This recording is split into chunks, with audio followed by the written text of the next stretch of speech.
અત્યારે તમે પાણીપતના મેદાનમાં યુદ્ધ કરો 50,000 રૂપિયા ઘરે લાવો બે હરખું થાય એવું છે. અત્યારે યુદ્ધ કરવાની જરૂર નથી, ખાલી 50,000 રૂપિયા તમે ઘરે લાવી આપો ને, આ મોટા મોટું યુદ્ધ છે. મને ખબર પડી જાય, બહુ મહેનત પડે છે 50,000 રૂપિયા લાવતા, ખબર પડી જાય.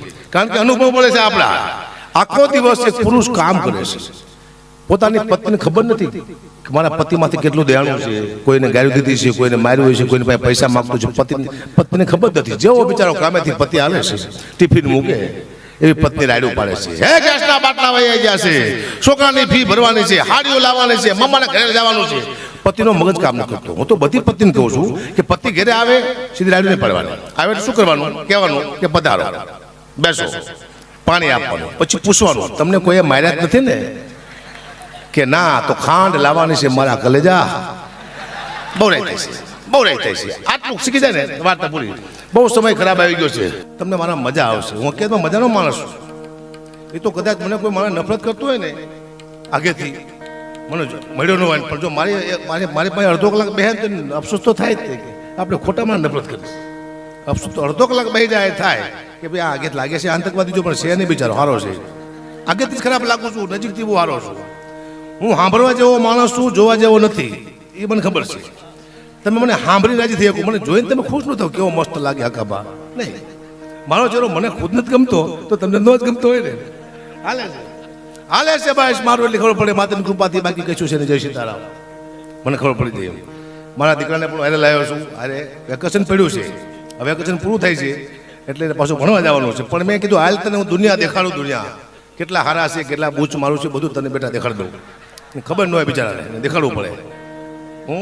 કારણ કે આનો જન્મ 10 વર્ષથી થયો તો મને યાદ છે. હું રાજી બહુ થયો હતો. 10 વર્ષે આવ્યો હતા. તું જતો ને? હા જતો. પૂછી લેવું વારું ખબર ન પડતી. કેવું પડે છે. મારી પાસે બે જ છે, એક દીકરો ને એક મારા બાપુ. બેના જોક્સ કહું છું, એક થોડા કલાકારના કહું છું. આ 300 મારી પાસે કોઈ રહ્યું, પબ્લિક તો મારવા દોડે, એના જોક્સ કહેવાય છે. આ 3માંથી લગભગ વાંધો નહીં આવે, પછી ખબર નથી હજી વાંધો નહીં આવે.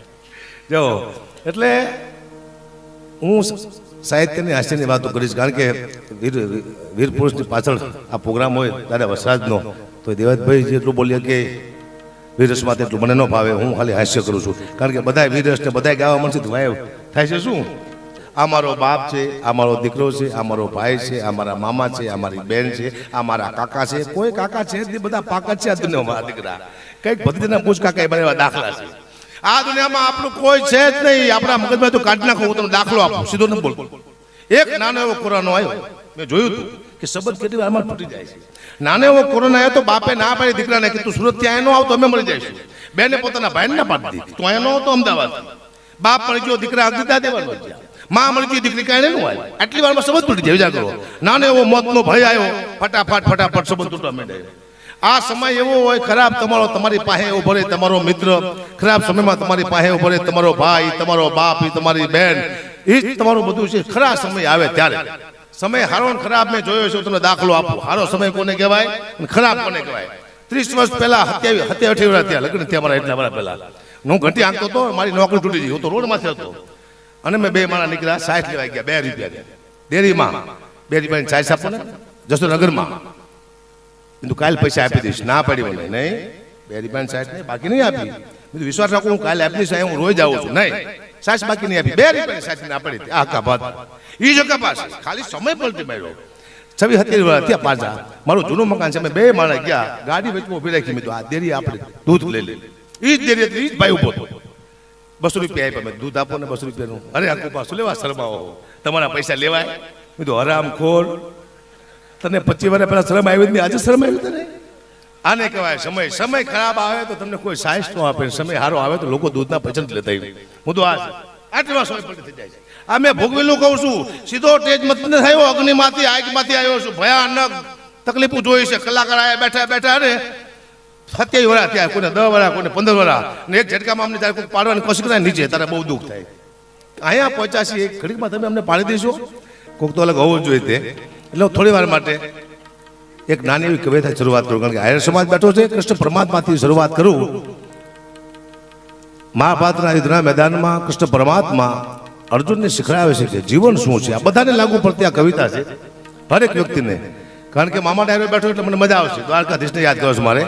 આ કવિતાની અંદર કોઈ સારો સાહિત્યકાર હોય તો 2 કલાકનું સાહિત્ય કરે એવી કડ્યું છે આને.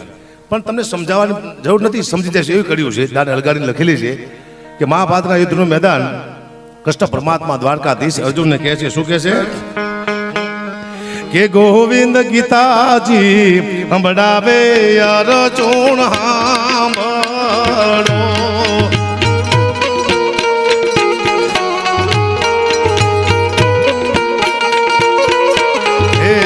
ગોવિંદ ગીતાજી સંભળાવે અર્જુન સાંભળો. જીવન યુદ્ધ તણું છે મેદાન, સમજાવું વિરાટને શાનમાં. ગોવિંદ ગીતાજી સંભળાવે અર્જુન સાંભળો.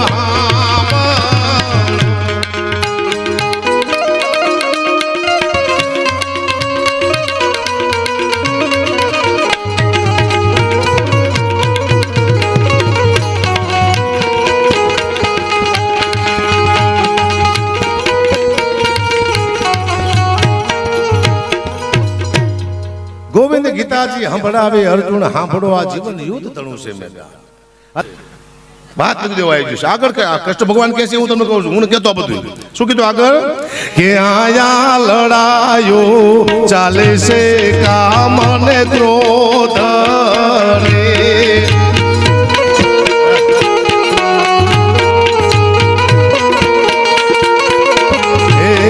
આયા લડાયો ચાલે છે કામ ને ક્રોધ ને, એને લડાવે છે મમતા ને મોહ, સમજાવું વિરાટને શાનમાં.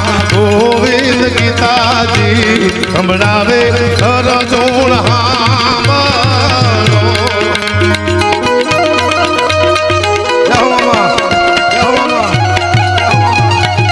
દ્વારકાધીશ, દ્વારકાધીશ.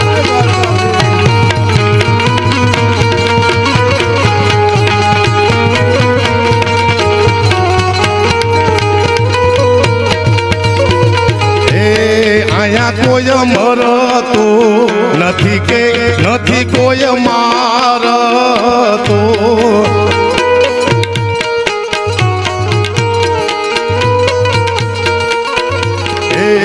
આયા કોઈ મરતો નથી કે નથી કોઈ મારતો.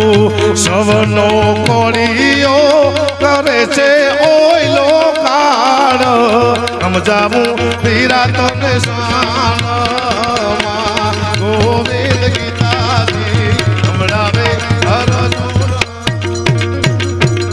અહીંયા લડાઈઓ ચાલે છે કામ અને ક્રોધની, એને લડાવે છે મમતા અને મોહ.